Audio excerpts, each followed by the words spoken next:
The BBC has banned songs for being too sexual, too political, too loud, too honest, and, in at least one documented case, for a stutter.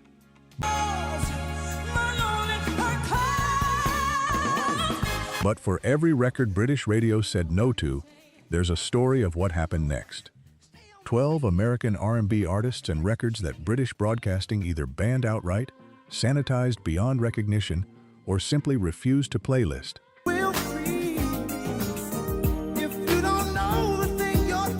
Until the music became so enormous that the silence became impossible to maintain. Tonight, the real stories. From 1955 to 2003, 12 times British radio got it wrong. 5, 4, 3, 2, 1. Number 12, Chuck Berry, Johnny Be Good, 1958.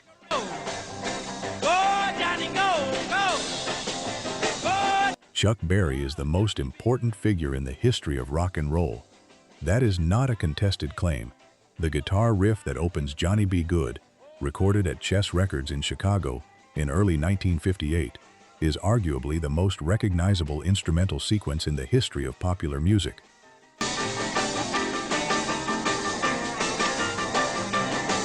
John Lennon once said simply, "If you tried to give rock and roll another name, you might call it Chuck Berry." Keith Richards has said that if you wanted to boil rock and roll down to one person, that person was Chuck Berry. Both men made those statements after spending years performing Berry's songs to British audiences who had often never heard the originals.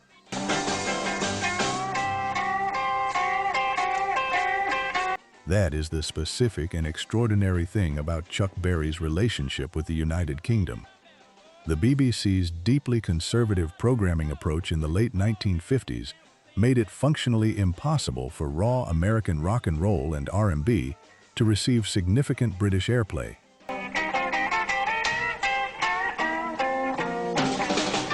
The corporation's playlist committees and the culture of restraint that governed British broadcasting in that era meant that what British teenagers heard was a filtered, sanitized version of American popular culture, the white covers of Black American music rather than the originals.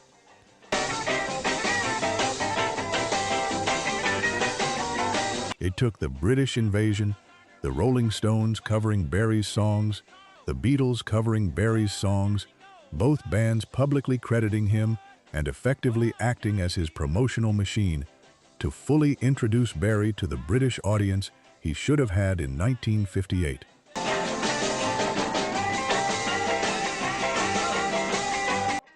Berry himself noted in interviews that he could sell out British concert venues in the 1960s to audiences who knew his music primarily through British rock bands' versions of it. The BBC's resistance to raw American R&B didn't silence Chuck Berry. It just meant that a generation of British teenagers learned his songs through John Lennon and Keith Richards first. Those teenagers then became the musicians who spent the next decade selling American music back to America.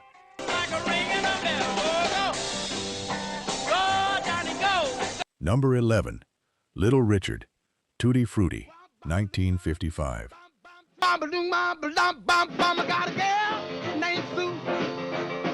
When Tutti Frutti was released in late 1955, it was everything the BBC's program committees were designed to prevent from reaching British ears.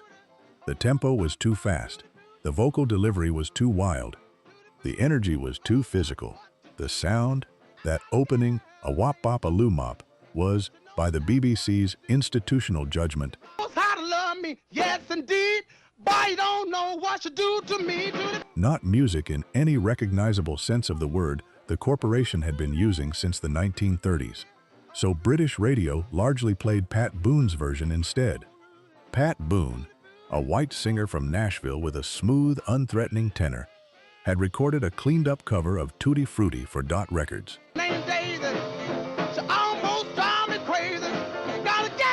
His version of the song, which removed every element that made the original extraordinary, climbed to number 17 on the American pop chart. It received more British airplay than Little Richard's version. The BBC could handle Pat Boone. It could not handle Little Richard.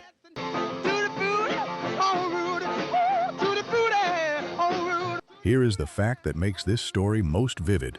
Little Richard knew exactly what was happening. He had spent years watching white artists receive more airplay and commercial support for covers of his records than he received for his originals.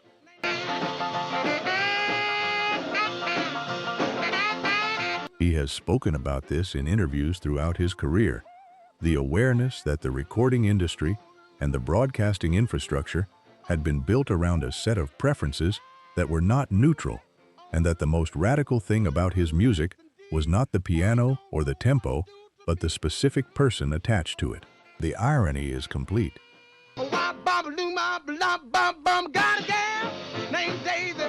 Tutti Frutti is now considered one of the most important recordings in music history.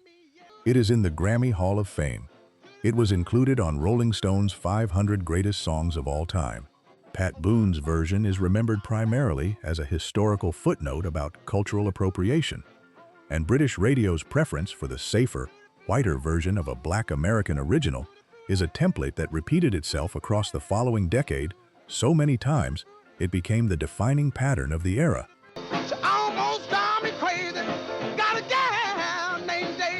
Number 10. Otis Redding, Sittin' On, The Dock of the Bay, 1968.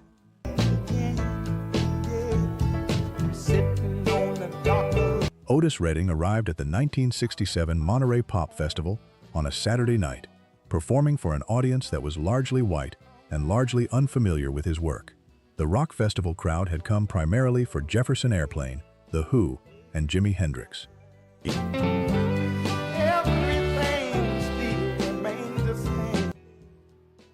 He walked on stage with the Bar-Kays and opened with Shake, and within moments had converted the entire audience completely. "That's the first time I've played before a lot of pop people," he said afterward. "We've been playing the Chitlin circuit. We never get a chance to play for white people." British Broadcasting's relationship with Stax Records and the Southern soul sound represented by Redding was lukewarm through most of the mid-1960s. The BBC's playlist culture favored the more polished Motown sound over the raw, gospel-rooted productions coming out of Memphis.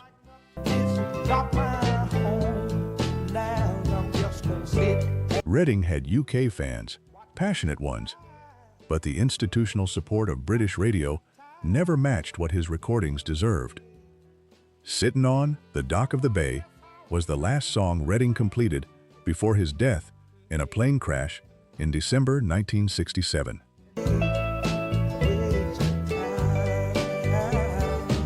He had worked on the recording in the days before he flew to Wisconsin and had told Steve Cropper, his collaborator on the track, that he thought he might have written his first pop hit.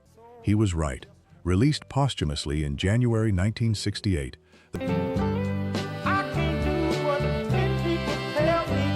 the song hit number 3 in the United Kingdom, becoming his biggest British hit and arriving too late for him to know it had happened.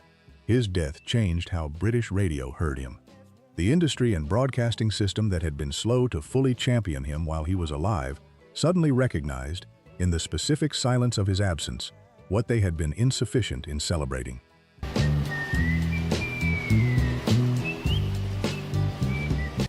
It is one of the more common patterns in the history of music, the establishment that resisted an artist in their lifetime becoming the loudest voice in praising them once that voice was permanently gone.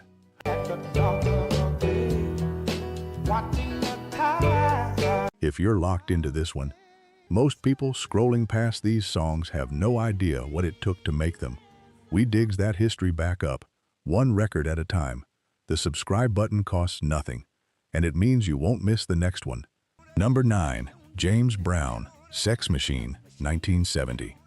Stay on the scene, I like a sex machine. James Brown had been trying to conquer Britain for most of the 1960s. He was the most important live performer in the history of American soul music. He had been making records that defined an era since 1956. He had earned the title, the Godfather of Soul, not as a marketing exercise, but as a genuine acknowledgement from the musicians and audiences who had been watching him perform for 15 years. And in a cold sweat, the way I like it is the way. And British radio didn't know what to do with him. The BBC's relationship with James Brown was complicated by multiple factors: the rawness of his recordings, the physical intensity of his performing style, and, as the 1970s began, the specific problem of song titles. You got to get that. You give me fever. Get Up, I Feel Like Being a Sex Machine, recorded in Nashville in April 1970 and released in July of that year, presented British broadcasting with a title that triggered the corporation's reflexive conservatism. You said you got. You said the feeling.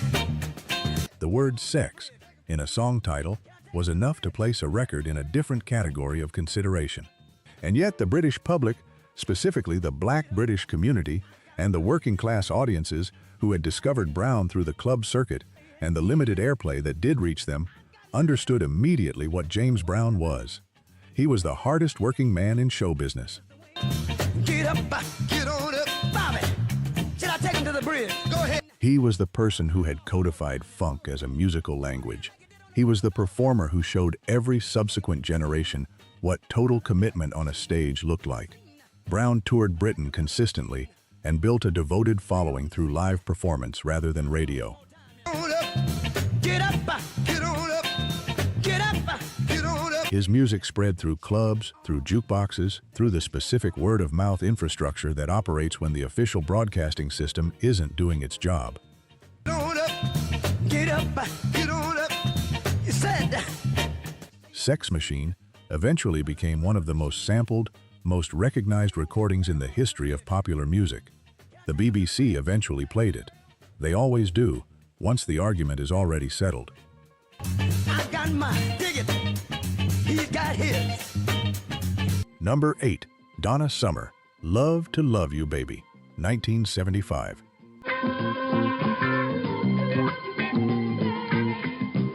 The BBC counted 23. That is the documented number.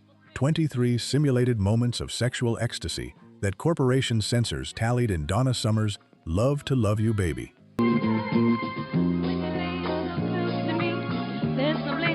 The track that Giorgio Moroder had extended to 16 minutes and 49 seconds at the request of Casablanca Records president Neil Bogart, who reportedly played the original short version at a party and realized the room needed more of it.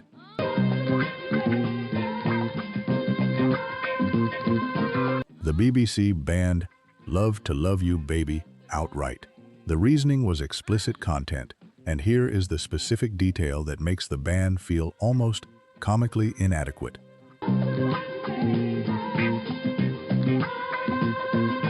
The song still reached number 4 on the UK singles chart.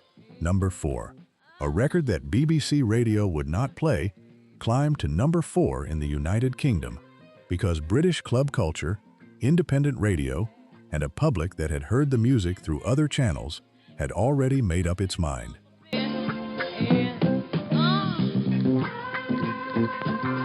Donna Summer had recorded the original track in Munich, Germany, working with Moroder and Pete Bellotte, imagining herself, she said later, as Marilyn Monroe.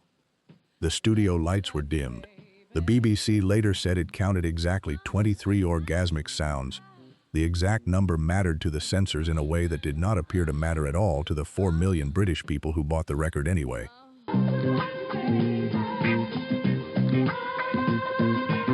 Love to Love You Baby is now in the Rock and Roll Hall of Fame's list of 500 songs that shaped rock and roll. It was one of the first disco records to be issued in an extended format, a decision driven partly by the fact that radio wouldn't play it anyway, so there was no point making it radio length. The BBC ban, in a real sense, gave Donna Summer permission to make a 16-minute record, and the 16-minute record helped invent the extended 12-inch single format that defined dance music for the next 3 decades.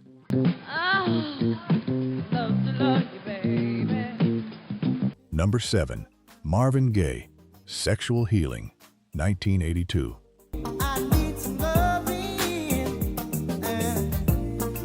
By the winter of 1981, Marvin Gaye was living in Ostend, Belgium, a small coastal city that is mostly known for its seafood and its beaches.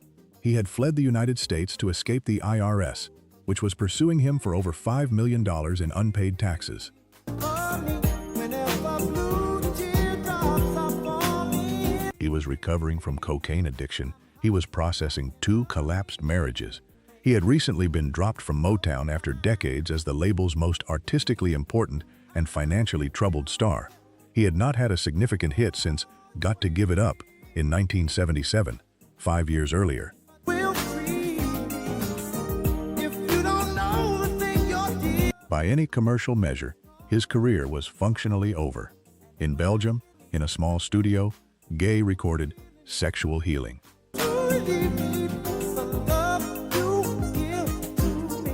The song was co-written with Odell Brown and, in a copyright dispute that took years to resolve, with writer David Ritz, whose suggestion of the title, Sexual Healing, Gaye had incorporated without initially crediting him. The record was released by Columbia Records in October 1982. Sexual healing. Get up, get up, get up, get up. It went to #1 on the Billboard Hot 100's R&B chart and stayed there for 10 consecutive weeks, a record. It hit #3 on the pop chart.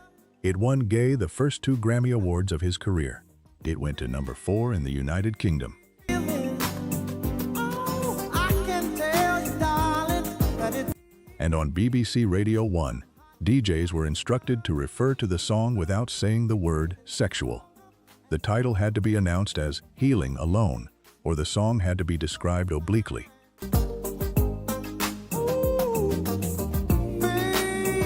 A record that won 2 Grammy Awards, that saved the career of one of the most important artists in the history of American music, that was recorded in Belgium by a man who was living in self-imposed exile from his own country.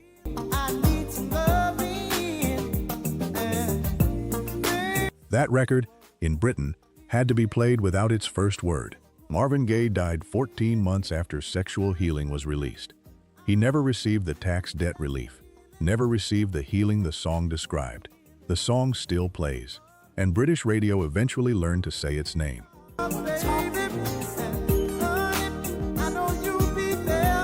Number 6, Tina Turner, What's Love Got to Do With It, 1984.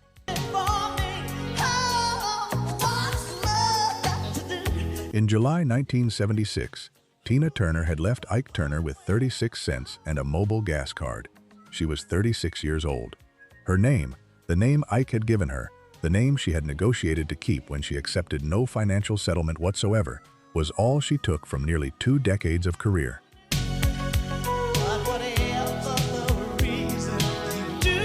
For the next several years, she played small venues. She performed on hotel circuits. She recorded albums that received modest commercial attention and limited radio support. She told the story of her survival in interviews that generated sympathy and admiration, but not chart positions.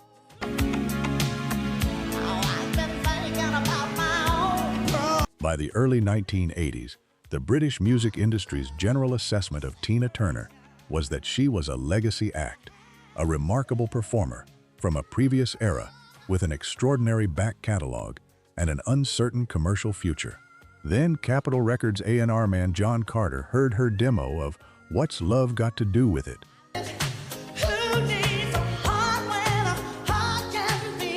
A song written by Terry Britton and Graham Lyle, originally offered to Cliff Richard, who had passed on it. Carter signed Turner to Capitol. The song was produced by Britton. When the demo was presented internally, multiple Capitol executives reportedly shared the British industry's skepticism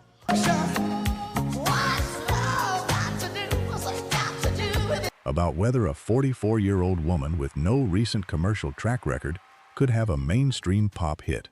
What's Love Got to Do With It reached #1 on the Billboard Hot 100 in September 1984.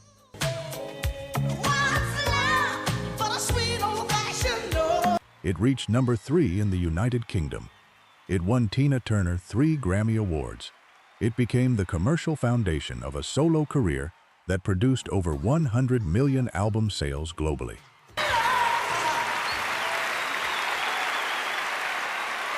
The song that the British music industry had been collectively uncertain about went #1 in America and launched the most successful comeback in the history of popular music. The skeptics were spectacularly wrong. Tina Turner was 36 Cents from Nothing at 36, and number 1 at 44.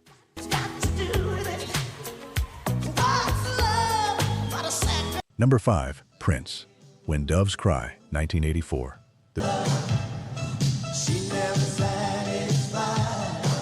The BBC's ongoing discomfort with Prince throughout the 1980s was not based on a single band record, but on a cumulative institutional unease with an artist who was, in almost every sense, designed to make institutions uncomfortable.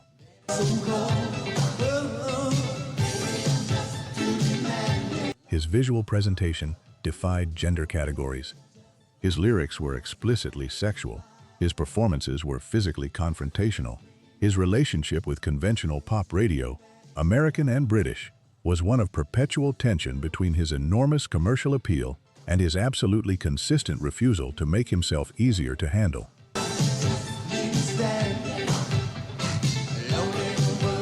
When Doves Cry, released in May 1984 as the lead single from the Purple Rain soundtrack, was unlike any record that had preceded it. A dance track with no bass line, built on synthesizers and a drum machine and Prince's guitar, with a lyric about parental relationships and romantic failure that became the defining pop record of the summer.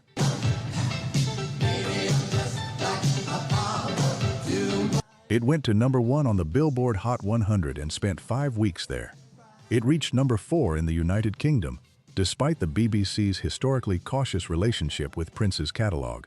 The BBC banned his song Erotic City outright. It placed restrictions on the video for Little Red Corvette.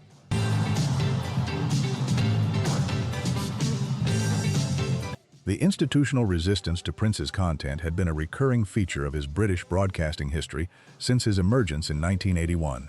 And yet Prince sold out concerts in the United Kingdom that were among the highest-grossing shows the country had ever hosted. He built a devoted British fanbase that was, in many ways, more intensely loyal than his American following.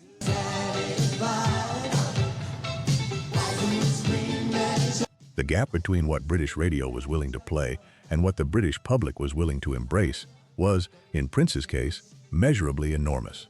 The music that the BBC hesitated over became the music that a generation of British fans carried with them for the rest of their lives. The institution said no. The audience said yes.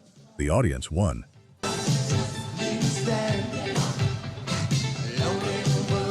Number 4, Whitney Houston, I Want to Dance with Somebody Who Loves Me, 1987.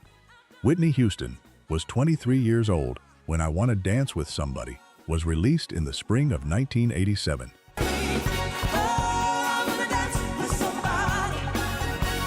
Her debut album had already sold over 22 million copies worldwide. She had already had 7 consecutive #1 singles on the Billboard Hot 100, a record that had never been matched. She was, by any objective commercial measure, the biggest recording artist in the world, and there were British music critics who were not sure she was worth taking seriously.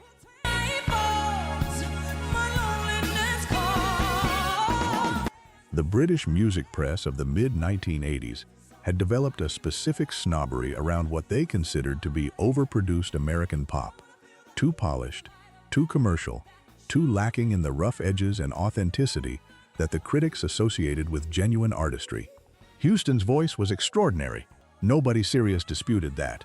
But the productions around it were, in the judgment of certain influential British music publications, too smooth for genuine cultural impact.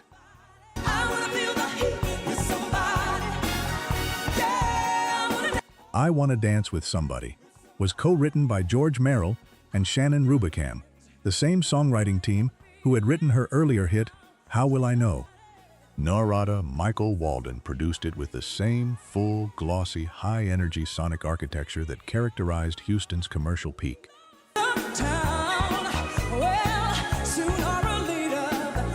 The song reached #1 on the Billboard Hot 100 and #1 on the UK singles chart simultaneously, one of only a handful of singles to top both charts at the same moment. British Radio 1 did play it, and it topped their chart.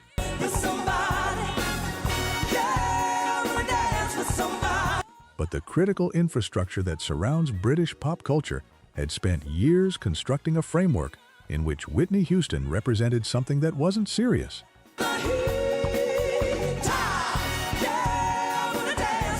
The audience ignored that framework completely. They put the record at number 1. The critics eventually came around, as critics tend to do when the alternative is looking comprehensively wrong about one of the greatest voices in the history of recorded music.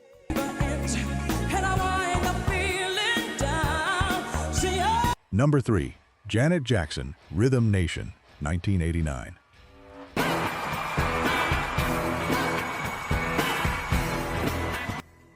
In 1989, Janet Jackson was in the process of establishing one of the most remarkable artistic identities in the history of American pop. She had fired her father at 19. She had taken complete creative and commercial control of her own career. She had produced Control in 1986 with Jimmy Jam and Terry Lewis, an album that redefined what a pop record could sound like and established Janet Jackson as a genuine auteur, not simply a famous surname. Rhythm Nation, the title track and anthem of her 1989 concept album, was a statement of intention on every level.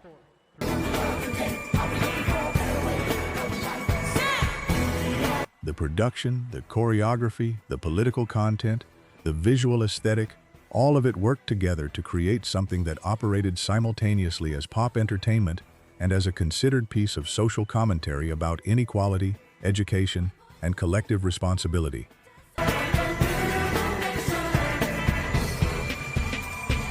It is one of the most fully realized artistic statements of its decade. British radio's relationship with Rhythm Nation was characteristic of its relationship with American R&B in the new jack swing era.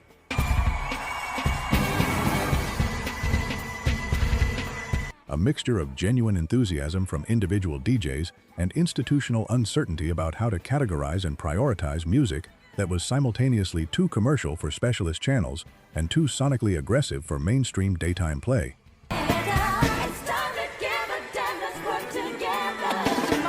The record reached number 4 in the United Kingdom. It deserved better. Janet Jackson had spent her career being underestimated. First as a Jackson family member rather than an artist in her own right, then as a pop act rather than a social commentator.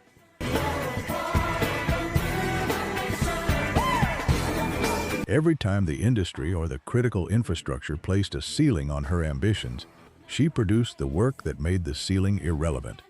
Rhythm Nation is a masterclass in refusing to be categorized.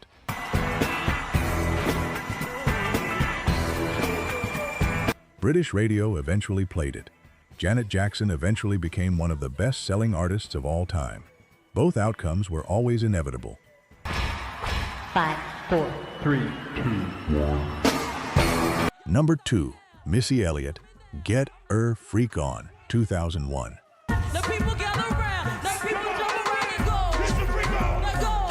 In 2001, Missy Elliott had been one of the most innovative figures in American hip-hop and R&B for 5 years, as a performer, as a songwriter, and as a producer alongside Timbaland.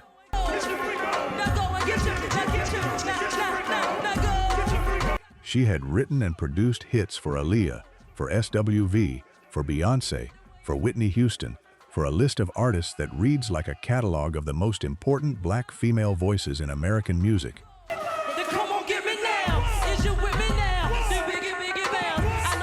Her own albums had been critically acclaimed and commercially significant, and British radio, specifically BBC Radio 1 in its mainstream daytime programming, had a complicated relationship with the kind of music Missy Elliott made.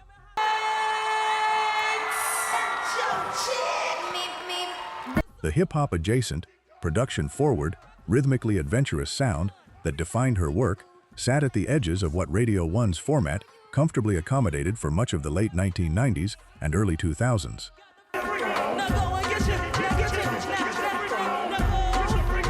Her records got played, but the institutional enthusiasm for them lagged behind the cultural enthusiasm that her British fans demonstrated in club floors and record sales.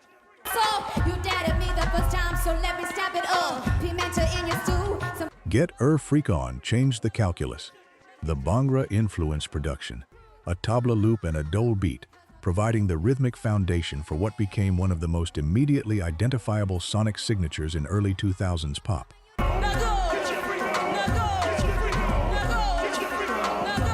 was so wholly original and so physically irresistible that even the most cautious radio programmer could not construct a reasonable case for ignoring it.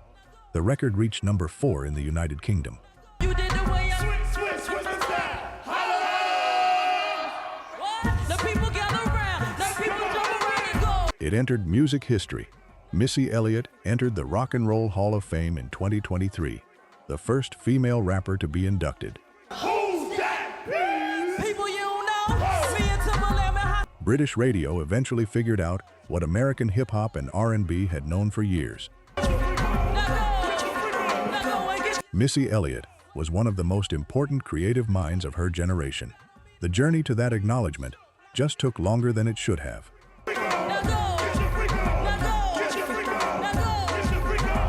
Number 1. Beyoncé, Crazy in Love, 2003. In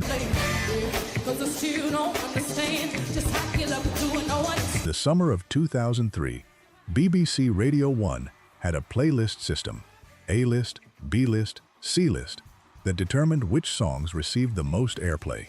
An A-list record was played upward of 20 times per week, a B-list record significantly less.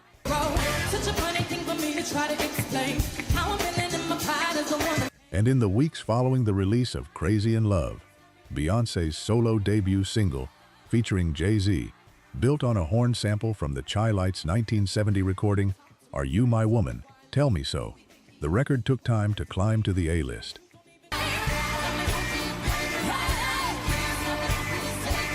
The song is now considered one of the defining pop records of the first decade of the 21st century. It topped the charts in the United States and the United Kingdom. It won 2 Grammy Awards. It was later ranked by Rolling Stone as the greatest song of the 21st century, placing it above every other recording made in the 20-plus years since its release.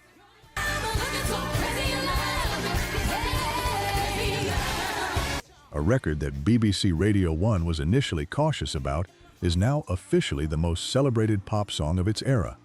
Beyoncé had spent 5 years in Destiny's Child, a group that had itself experienced British radio caution before its commercial breakthrough.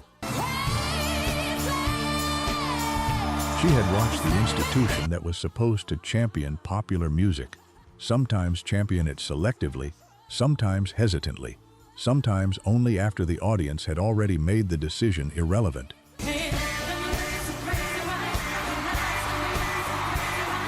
And she had kept making records that were better than the hesitation deserved. Crazy in Love broke through because it was impossible to ignore, because the horn sample hit with the urgency of something important, because the vocal performance was overwhelming, because Jay-Z's verse positioned the record at the precise intersection of hip-hop and pop that Radio 1 was finally ready to inhabit fully.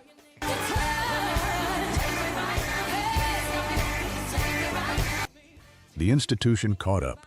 The artist had been ready for years. That is the story of every record on this list. British radio said no, or said wait, or said maybe, and the music arrived anyway, because the music was always right.